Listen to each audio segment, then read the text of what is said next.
મિત્રો, એક ગુજરાતી કહેવત છે ને કે શેઠની શિખામણ ઝાંપા સુધી. બસ ત્યારે અમદાવાદ મહાનગરપાલિકાની પણ કંઈક આવી જ હાલત છે. ગામને શિખામણ આપવાની અને પોતે જ નિયમોનું ઉલ્લંઘન કરવાનું. અમદાવાદ મહાનગરપાલિકા દ્વારા શહેરમાં પ્રદૂષણ નિયંત્રણ માટે કડક નિયમો બનાવવામાં આવ્યા છે, પરંતુ જ્યારે આ જ નિયમોના પાલનની વાત આવે ત્યારે દીવા તળે અંધારું કંઈક એવો ઘાટ સર્જાય છે.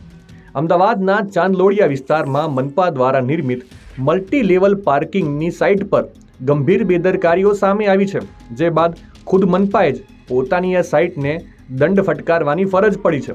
મળતી માહિતી મુજબ ચાંદલોડિયા વોર્ડમાં શ્રી ઇન્ફ્રાકોન નામની એજન્સી દ્વારા મલ્ટી લેવલ પાર્કિંગ બનાવવાની કામગીરી ચાલી રહી છે અને નિયમ મુજબ કોઈ પણ બાંધકામ સાઇટ પર ધૂળ અને સિમેન્ટના રજકણો હવામાં ન ફેલાય તે માટે ગ્રીન નેટ અને સેફટી નેટ લગાવવી ફરજિયાત હોય છે. જો કે આ સાઇટ પર આવી કોઈ વ્યવસ્થા યોગ્ય રીતે કરવામાં આવી ન હતી, જે બાદ અમદાવાદ મહાનગરપાલિકાએ આ એજન્સીને ₹35,000નો દંડ ફટકાર્યો છે. મનપાની આ કાર્યવાહીથી સ્પષ્ટ સંદેશ ગયો છે કે પ્રદૂષણ ફેલાવનારા ગમે તે હોય, તંત્ર કોઈની પણ શરમ રાખશે નહીં.